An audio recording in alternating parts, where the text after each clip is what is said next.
Corn-fed chaos has arrived. We're back racing in the Hawkeye State where all eyes are focused on one thing, using Iowa Speedway to jump on the highway to the playoffs. Short track, short tempers, but we got no shortage of NASCAR news in this week's Around the Track. Gabe McDonald here with you. Carla Metz will return next week. The end of NASCAR's regular season is quickly approaching, and to help us break down the ending, we're bringing in an insider. NASCAR.com's Zack Sternolo is dishing on all the dirt from inside the garage, plus the iconic 3 is in the house. Austin Dillon is going to join us in Garage Confidential as he looks to lock up a playoff spot in 2025. Year 2 at Iowa Speedway, and this eighth of a mile lives up to its moniker of the fastest short track on the planet. It's going to make it harder for drivers to pass since everyone is finding pockets for speed. So this race could be decided either in the garages or with pit strategy. Remember, they only repaved some of the patches of the track last year, not the entire course. Add in the wild card of tires falling, and we could see a fireworks show out in the heartland. So how do the drivers feel about round 2 in the cornfields? Not really sure about that track. It's one of the ones that I'm a little uneasy about kind of where we are, but I'm sure year over year, take the notes that we learned from last year. Yeah, it was actually starting to do it in practice a little bit, you know, where you start at the very bottom of the repaved corners, and drivers were working their way up to the top of the repaved areas. So I expect similar things to happen. A lot of moving around in the repaved portions of the corner. You know, there were times and whatnot where you could kind of actually get up above it and make it work, but very specific scenarios had to play out. So, well, our car was extremely good last year, and I was having a bit too much fun and put myself in a bad spot and got crashed. I would imagine that it's going to be quite a bit different, though. I mean, just, you know, watching like the IndyCar race, the color of the pavement, the new pavement has changed quite a bit. So I'd imagine the grip level has changed, whether it be more or less, I don't really know yet, but it's going to be different. So we'll see, though. Like I said, we were good last year, so hopefully we can be good again. Time to get down to business and go into the track trends. And while we're sure these 3 guys would hate being called short kings, they'll take it when they're behind the wheel in a cup car. Kyle Larson, Denny Hamlin, and Ryan Blaney have combined to win 11 of the last 14 short track races that pay points. Of course, Blaney being the reigning champ here at Iowa. 5 of the last 7 races on ovals in 2025 were won by drivers getting their first win of the season. And if that happens again this weekend, we've got some chaos, folks. It's been 6 years since someone won the pole and the race at a short track. Denny was the last to get it done in August of 2019 at Bristol. And don't expect a lot of late yellow flags in this one. The last 4 short track races ended with a green flag run of at least 75 laps, the shortest streak on short tracks since at least 1978. We've got a late season debut on Around the Track here, and if you've been to NASCAR.com, which all of you have at home, you've read this guy's stuff. NASCAR national writer Zack Sternolo, your national TV debut, bud. You got a lot on your chest that you want to get out over the next A little bit. Plenty to talk about. A lot of good stuff coming up at Iowa Speedway this weekend. Happy to talk about it. They're going to be fun for sure. And you've been all over the country, you know, covering the drivers, but also the tracks as well in the circuit. Iowa's still a little new to the schedule if you think about it, and it's fast but also slick as well. So there's going to be plenty of obstacles for the drivers this weekend, Zach. That's exactly right. The biggest thing this weekend is, you know, through the corners, you've got that new pavement that they laid down last year, but they've also got that old pavement that has the characteristics, the bumps, a lot of it throughout those straightaways. So that makes it really difficult for the teams to set it up. It makes it really difficult for the drivers to figure out where that grip is and what they have going on. Absolutely going to be a complete team effort, similar to what we saw at Indy last week, you know, getting it done in the garages, but also on pit road too. And you can't talk about Iowa without talking about the guy who absolutely dominated this race just last year, punched his ticket to the playoffs. He was a defending champion going into last season. Of course, talking about Team Penske's Ryan Blaney. We know the 12 team already through to the playoffs after getting a win at Nashville earlier this year. He has 5 top 10s, 2 wins in his last 7 short track races. But recently, he's been in a little bit of a lull. Is this the weekend that he can find a little bit of consistency in that 12 car? They certainly hope so. I think that they will, because this is a track where Team Penske has done well in the past. Certainly, we only have the one Cup Series race to lean on, but he dominated that race a year ago. Led 201 laps, career high for him. But Team Penske excels on this type of track where it's a short oval. Richmond, Phoenix, pretty similar, and Logano and Blaney have both been really good there. Blaney enters with a little bit of momentum this weekend because they've got 2 top 10s in their pocket the last 2 weeks at Dover and Indianapolis. they will have some momentum heading into Iowa this weekend. Certainly a pivotal time, too. And drivers in both the Cup and the Xfinity Series really going to go with a different tire setup than we've seen before. We've been talking about it throughout, just thinking about going into the race. Goodyear going with a different construction for the short track that was recently repaved, like you mentioned. Changes due to the surface, though, changing quickly on the drivers. 3 drivers might have an advantage, though, thanks to the tire test that we had here back in June. Those being Kyle Busch, Austin Cindric, and Chase Briscoe, who all drove the setup. Zach, both the weekend's races going to look completely different. Why is that? I think the biggest thing is Goodyear has a real big challenge because we talked about the surface of this track, right? With the new pavement, it's a lot smoother through the center of the corner, really rough down the straightaway. So teams want these tires to wear out, but they also want to be able to rely on those tires to get them throughout the course of a fuel run. Mixes up the strategy quite a bit. It's going to be really interesting to see because Goodyear has a huge challenge on their hands, and how the team set up their cars will really impact the tire wear that we see throughout the course of the race weekend. And real quick, you mentioned obviously the challenge that Goodyear has, but going back to, obviously going with the option tire at Phoenix, do you think that's maybe some notes that they take from that race going into this one too? Absolutely, because we saw a lot of tire wear on that soft compound, but it was really fast when they would start the beginning of that run. So I think there's a lot of good stuff to lean on from those prior tire options. Absolutely. We'll see how things play out. And this is really the convo that everybody wants to have because we've got 4 races left in the regular season before we get going at Darlington, the playoffs, but just 3 spots open. Let's look at the board here. Tyler Reddick in firm control of his destiny. He's up 138 points. Not really much to worry about there. However, with Bubba Wallace's triumphant win at Indy last week, Alex Bowman and Chris Buescher holding on to dear life, both 63 and 42 points respectively above the cut line. In history, Zach, it shows us that about 40 points up at this point in the season is pretty much enough to get you in. But what if someone below the line wins? The window would shrink once again. Zach, who could possibly steal one here coming up over the next few weeks, especially when you throw in a wild card like Daytona to finish things off? Honestly, you could tell me that we'll get 4 new winners over the next 4 weeks, and I'd believe it, and that would leave no one in on points. Right. Now, that said, a couple of the guys that could come away with a win, I think of Ryan Preece, I think of Josh Berry. Had a really good year in that 60 car. Exactly, especially we got 2 short tracks coming up in Iowa and Richmond over these next couple of weeks. I think they're both really good candidates, but I also think of Michael McDowell. He's really good on the road courses. Fire has a lot of speed, too. That's right. We've got Watkins Glen coming up as well, and we have Daytona to end the regular season. Really, anyone could win there, but I think of a guy like Brad Keselowski. Really, anyone who has not won yet is not out of this game yet. Absolutely going to be fun to see these next few weeks how things shake out with the playoffs coming up before you know. Well, Zach is parking it right here for more NASCAR action, but someone else known for making headlines is on deck here on ATT. The patch last year was tough to navigate, and I think this year it'll be a little bit slicker. Austin Dillon is ready to get back to the short tracks this weekend. He's also looking forward to heading back to Richmond, a track that's brought him success in the Cup Series. We go one-on-one with Austin Dillon coming up next. And in a year where NASCAR has remixed the schedule, they're already making changes for 2026. A new track is already gone. Another old track returns. We're bringing truth to the rumors coming up next. And we know this is a NASCAR show, but now some of the sport's biggest drivers are getting drafted into the NFL and the PGA Tour. Zach, you think you got a shot at either one of those sports? There's a reason why I stuck to writing about sports. Hey, we can always get a little tryout, maybe a one-off. You can find out who's going where when Around the Track continues.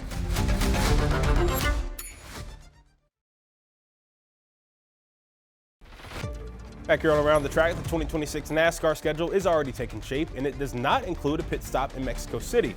Sources tell Around the Track that Cup and Xfinity won't return to the Autodromo Hermanos Rodriguez and will instead use the date to return to Chicagoland Speedway. NASCAR hasn't been to Chicagoland since 2019, and it's good for the city since the street race is moving to San Diego. Still all love for Mexico, though. The date just isn't available with the area hosting the World Cup next year. NASCAR is still exploring a race north of the border in Montreal still. Well, Austin Dillon is pulling double duty this weekend, more on why shortly, but besides that, he's pulling up reasons why NASCAR might want to reevaluate how the playoff system works. Sure, he's on the outside looking in right now, but good old AD has more than that on his mind. He's with Casey Funderburg in this week's Garage Confidential.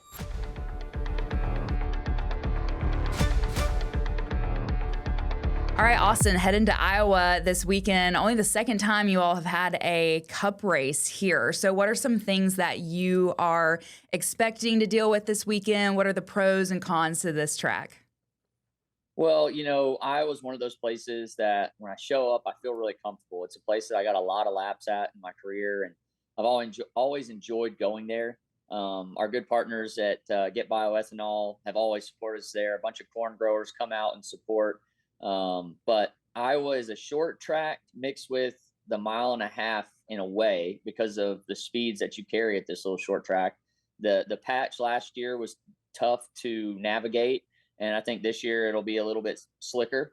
When they did the Goodyear tire test back in June, were you able to talk to Kyle Busch or any of the guys afterwards and kind of get their thoughts on how the tires felt on that track and if it was going to make a big difference this weekend or not? Yeah, talking to Kyle, it was pretty treacherous at the test because you're trying to lay down new rubber and it's slick. The marbles were rough, I guess, outside of the main groove. So you hope that when you get 40 cars there in practice, that it kind of lays some rubber. It's a place that I feel more comfortable than most road races or street races. I liked Chicago a lot. That was a fun one. But Iowa's a short track. You just feel at home when you go to short tracks. With the recent news about Chicago not going back to that street course, we were getting to go to Chicagoland and then San Diego. Were you bummed about that one or pretty excited for maybe the change up? Well, I'm really excited about San Diego. That looks like it's going to be an awesome event in Coronado. And but then I always ran pretty well at the Oval in Chicago, at Chicagoland. That place is going to be slick and it'll be a fun race. So I'm pumped about that. I am going to miss the street course because I felt like I had some speed at Chicago street race. I always, was in a pretty good spot there, qualified well there. And I wanted redemption after this year when Hocevar knocked the wall down and wiped out the field. And Yep. I was one of those that got caught up. This weekend, you're also helping out Austin Hill a little bit and going to be in the number 21 car for the Xfinity race. Excited about that? What was kind of the decision going into stepping in there for him?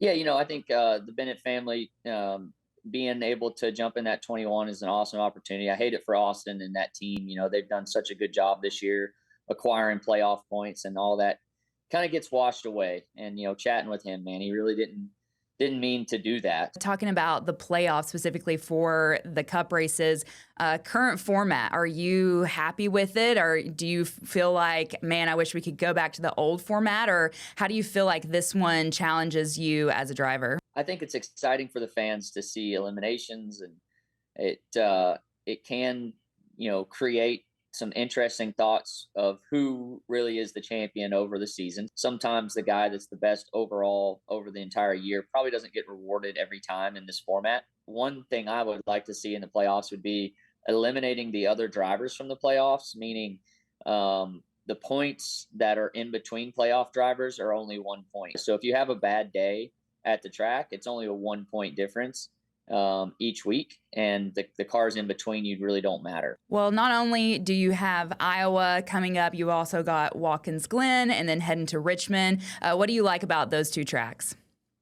Well, Richmond is the last place I've won at, so I'm really excited about that. Another short track. Watkins Glen is probably the toughest track for me. I've had some decent runs and some speed at times, but would love to go there and improve on a track that hasn't been the best for us. I like going up there. It's just it's a tough one. Focused on that, and then Richmond now, I feel great about that. We've already kind of worked on it in the simulator, and hopefully we can go back and show some speed again at Richmond. Well, good luck this weekend, Austin, and appreciate you just taking the time to hop on here today. Yeah, thank you. Thanks again to AD and the folks at RCR for the time. Well, Jimmy Johnson already has his Hall of Fame jacket, so why is everyone in North Carolina talking about him going for a green jacket? JJ's on the links, and he's bringing the legacy with him. We'll find out why coming up next, right here on Around the Track.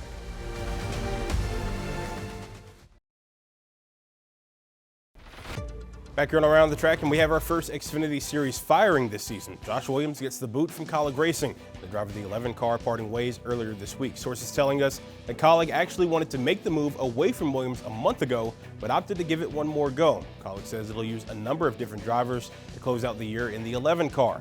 Williams made 240 career Xfinity Series starts across the past 10 seasons, and he ends his time in the 11 with an average finish of 20th in this season.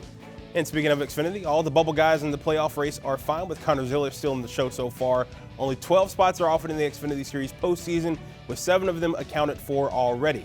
Last year's Iowa winner, Sam Mayer, is way ahead of the pack, so is rookie Carson Kvapil. Sheldon Creed and Tanner Gray should be okay, and it's really the cousins who are really going to duke it out this weekend. You have Jeb and Harrison Burton just 10 points apart for that last spot. Ryan Sieg is still in the hunt as well. He's only 20 points back. Then you have Dean Thompson and Christian Eckes, who are looking at win and in situations. Back here with NASCAR.com writer Zack Sternolo. First off, how hard is it going to be for a guy like Austin Hill to really climb back up when you think about his suspension and losing all of his playoff points? It's tough. He's still in as long as he gets the waiver from NASCAR, so long as he's permitted to compete in the playoffs, because he has won this season. However, because he's lost the 21 playoff points that go along with that, his path out of the first round is super difficult now. It starts with Bristol, then it goes to Kansas, then it goes to the Charlotte Motor Speedway Roval.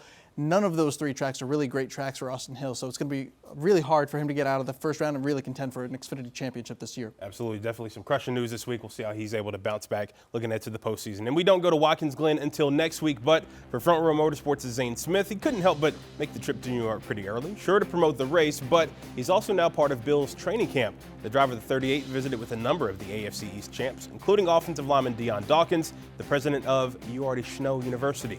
While Zane isn't making any NFL roster anytime soon, he does love this team and might have even invited a few of them to the track next week. They've kind of associated me with the Bills Mafia, and it's super cool to to see that, and it was just awesome seeing the whole campground area just packed with Bills fans, and then I remember leaving the track. You know, a lot of the Mafia was kind of cheering us on, my whole team, and that was really cool to see and experience. And I talked about it a little earlier, but just having other fans of other sports kind of introduced into our sport and vice versa is incredibly important. Now, Zach, we talked about, your athletic abilities earlier. Are you a bit of a golfer? Because I'm not. I'm not either. Yeah, we might need to get some reps, hopefully at a driving range one of these days. Well, let's move to the links. Legacy Motor Club, we already talked about it, working on its golf game. And when we say working, they need some serious help like us too. But when you have a 7-time champ in your corner, it's really not as bad. Now, Kevin Connolly caddied for the 84, 42, and 43 this week in Greensboro. 7-time Cup Series champion Jimmy Johnson, Eric Jones, and John Hunter Nemechek all drive race cars 200 miles an hour. Driving a golf ball in front of people, that's a whole nother challenge. There's nothing more frightening. I mean, there really isn't. I've never played in a Pro-Am, so this was the first for me, but pretty nerve-wracking. This is way more stressful. The trio of drivers from Legacy Motor Club were a part of the Wyndham Pro-Am. You can learn a lot by just watching. And boy, did they keep an eye on the touring pros. You get out and play, and you just realize how good these pros are to put the ball within inches of every shot that they want to make. To come out today and to play with two incredible pros and just watch their accuracy from driver to fairway to putting. I mean, it's just insane to see the detail that they're playing with. NASCAR and golf are very different sports, but the lifestyle is pretty similar. A different city for a different event or race every week is where they found common ground. Two different worlds, right? And at the end of the day, I think you end up going through some of the same struggles and trials, and the ups and downs of the sports all kind of flow together in some ways. So it's interesting to hear that side of it and see what life is like for them on the tour. Compared a lot of things. It's neat to see other professional athletes at the top of their game and what they do to prepare for that, and just a comparison between the two. A lot goes into what we do every single week, and showing up to the racetrack ready to go, showing up at the best of our ability, and same for them. Different sports, common goals. And that's to end the week holding a trophy and cashing the big check. Eric Jones and John Hunter Nemechek are currently outside the top 16 and will need to win one of the final 4 races of the regular season to qualify for the NASCAR playoffs. At the Wyndham Championship in Greensboro, I'm Kevin Conley. Appreciate it, Kevin. Well, Ryan Blaney's first of 3 wins in 2024 didn't come until this very race a season ago. Can he make it back-to-back in the Heartland? We got the Vegas odds and our Victory Lane locks coming up next on Around the Track.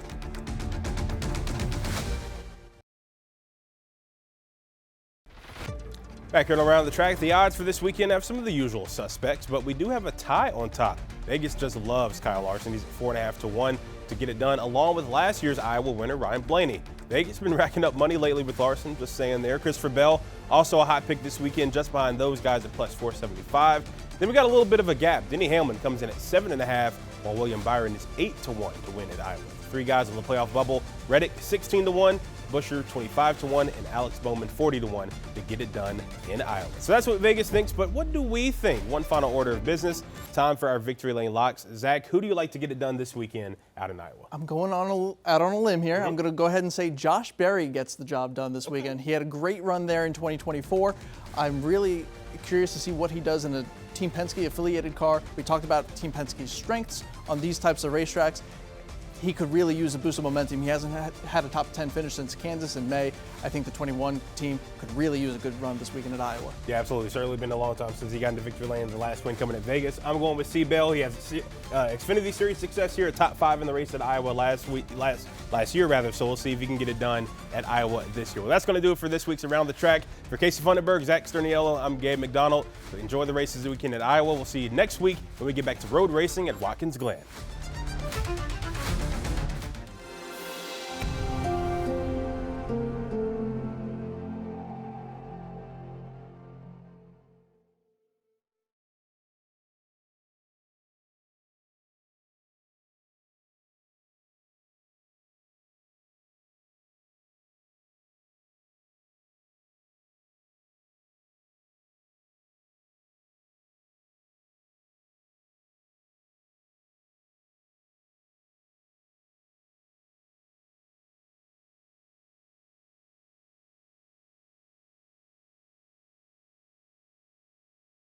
Queen City News Plus. Just search Queen City News on your smart TV's app store.